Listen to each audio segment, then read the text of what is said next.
नमस्ते। नमस्ते साथियों, economics study with BLV classes में आप सभी का स्वागत है।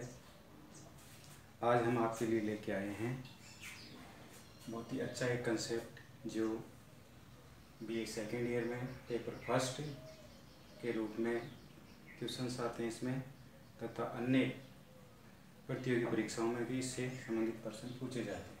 टॉपिक है आज का राष्ट्रीय आय की अवधारणा। नेशनल इनकम मतलब देश की आय या राष्ट्र की आय। तो सबसे पहले हम इसका कंसेप्ट पढ़ेंगे और कंसेप्ट में सबसे पहले उसका एक सामान्य सा अर्थ या उसकी परिभाषा के रूप में उसको समझेंगे सामान्य शब्दों में कि राष्ट्रीय आय एक क्या होती है। सबसे मेजरमेंट इसका बहुत ही कठिन है, बट इसका अर्थ अगर हम सामान्य तरीके से निकालें जो आसानी से हम सीख सकें, समझ सकें, तो हम ये कह सकते हैं। मैंने आपके लिए ये दो परिभाषाएं बनाई है, एक सामान्य सा अर्थ की 2 लाइनें लिखी है।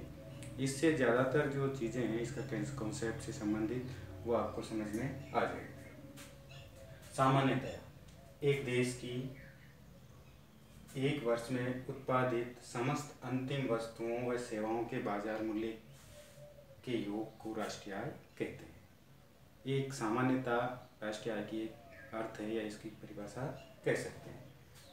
वास्तव में राष्ट्रीय आय ये मेजरमेंट ये नहीं होता, लेकिन सामान्यतः इसको अगर हम समझना चाहें तो सामान्यतः ही राष्ट्रीय आय में ये जो बातें हैं इनको हम शामिल कर सकते हैं। दूसरी मैंने एक अलग जो दूसरे मेजरमेंट के आधार पर किया है वो है राष्ट्रीय आय एक देश के सामान्य निवासियों द्वारा उत्पादन प्रक्रिया में दिए गए योगदान से अर्जित आय के रूप में भी परिभाषित की जा सकती है। तो अब इन दो परिभाषाओं के आधार पर हम नेशनल इनकम के जो कॉन्सेप्ट्स हैं उनको हम समझने की प्रयास करेंगे। सबसे पहले ये जो राष्ट्रीय आय की परिभाषा है ये सामान्यतया परिभाषा है। ये वास्तव में जो मेजरमेंट के अनुसार हम कैसे कैलकुलेशन करते हैं नेशनल इनकम वो नहीं है। ये एक सामान्यतया समझने के लिए, एक आसानी से समझने के लिए एक परिभाषा है। तो सबसे पहला चीज आती है एक देश। एक देश क्या होता है? जो राष्ट्रीय आय होती है वो एक देश से संबंधित होती है, एक राष्ट्र से संबंधित होती है।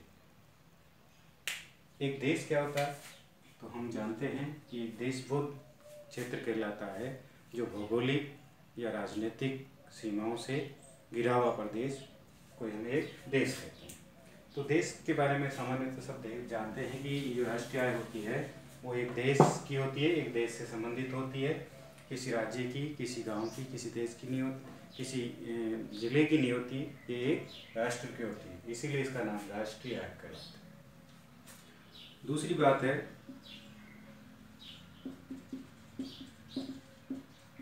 दूसरा जो कंसेप्ट है एक वर्ष। जो भी राष्ट्रीय आय होती है, जिस भी देश की राष्ट्रीय आय होती है वो किस समय की होती है, किस पीरियड ऑफ टाइम की होती है। तो वो पीरियड ऑफ टाइम क्या कहलाता है? एक वर्ष। एक वर्ष एक फाइनेंशियल ईयर होता है। प्रत्येक वर्ष, प्रत्येक देश का एक वित्तीय वर्ष होता है। उस वित्तीय वर्ष के अंतर्गत जो भी उत्पादित प्रक्रिया में योगदान देकर जो भी अर्जित आय होती है या उत्पाद अंतिम वस्तुओं के बाजार मूल्य का जो योग होता है उसी को हम राष्ट्रीय आय कहते हैं।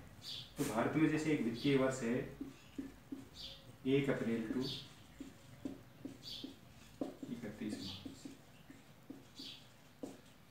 तो ये जैसे वर्तमान में जो चल रहा है वित्तीय वर्ष है 1 अप्रैल 2020 से 31 मार्च 2021 तक। तो हम जो भी राष्ट्रीय आय की कैलकुलेशन करेंगे वो करेंगे 1 अप्रैल से बाद से और 31 मार्च तक की। तो राष्ट्रीय आय एक वर्ष से संबंधित होती है, ये हम जानते हैं। एक देश से संबंधित होती है और दूसरा एक वर्ष से संबंधित होती है।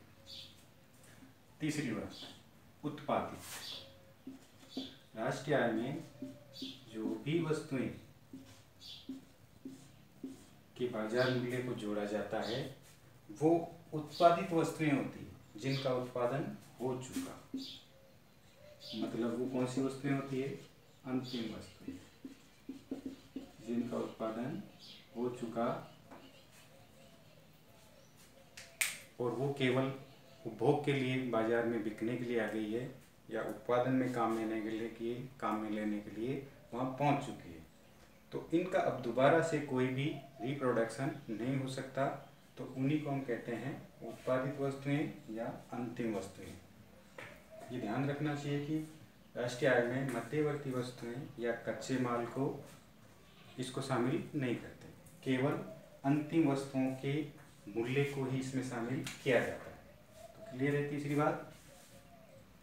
अंतिम वस्तुओं और सेवाएं भी शामिल होती है के मूल्य को हम शामिल करते हैं। राष्ट्रीय आय में बाजार मूल्य को जोड़ते हैं।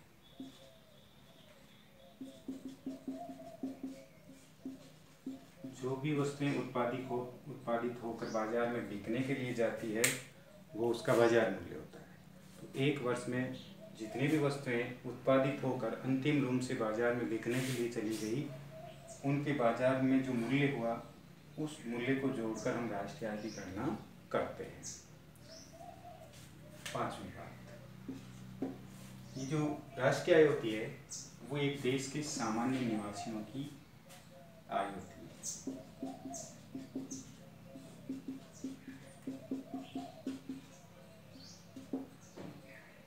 सामान्य निवासियों की आय।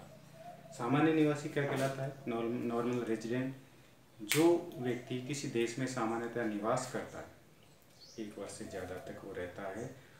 दूसरी बात, सामान्य निवासी वो कहलाता है, उस देश का कहलाता है जो उस देश में रहता है और रहने के साथ साथ उस देश के हितों के साथ उसके हित और उसके हितों के साथ उस देश के हितों जुड़े हुए रहते हैं, मतलब वो उस देश के लिए काम करना चाहता है। तो सामान्य निवासी जैसे दूसरे देश के यहाँ आके काम करते हैं, वो सामान्य निवासी नहीं कहलाएंगे, क्योंकि वो अपने देश के हितों से जुड़े हुए रहते हैं। इसलिए किसी देश का सामान्य निवासी वही कहलाता है जो एक वर्ष से ज़्यादा हमारे देश में रहता है और उस व्यक्ति का हित हमारे देश से जुड़े हुआ रहता है, तो वो उस देश का सामान्य निवासी कहलाता है। तो जो सामान्य निवासी उस देश की उत्पादन प्रक्रिया में जो भी काम करते हैं, उत्पादन प्रक्रिया में जो भी योगदान देते हैं, और उस योगदान देने से उनको जो अर्जित आय होती है, प्राप्त नहीं अर्जित आय। अर्जित आय का मतलब होता है कि हम जब काम करते हैं तो किसी वस्तु का उत्पादन करते हैं। उत्पादन करने से उस वस्तु की आर्थिक उपयोगिता का सर्जन होता है और आर्थिक उपयोगिता का सर्जन होने से उसे कुछ मजदूरी या पैसा उसको दिया जाता है। तो उसने काम के बदले पैसा मिला तो अर्जित आय, प्राप्त आय नहीं कहलाती। तो सामान्यतः ये देखते हैं कि राष्ट्रीय आय में अर्जित आय को शामिल किया जाता है। बिना काम किए जो पैसा मिलता है दान में या गिफ्ट में, उन पैसों को हम राष्ट्रीय आय में शामिल नहीं करते। तो लास्ट में बात यह आई कि हम राष्ट्रीय आय में अर्जित आय को शामिल करते हैं, प्राप्त आय को शामिल नहीं करते। तो इन 4-5 चीज़ों के आधार पर हम ये कह सकते हैं कि राष्ट्रीय आय जो होती है वो एक देश की एक वर्ष की उत्पादित प्रक्रिया में जो योगदान होता है, उससे बाजार में जो बिकने के लिए जाता है उसके मूल्य को जोड़कर हम राष्ट्रीय आय निकालते हैं। आज के लिए बस इतना ही, और आप कल नेक्स्ट पढ़ेंगे इसके बारे में, राष्ट्रीय आय की मापने की विधियाँ। Thank you.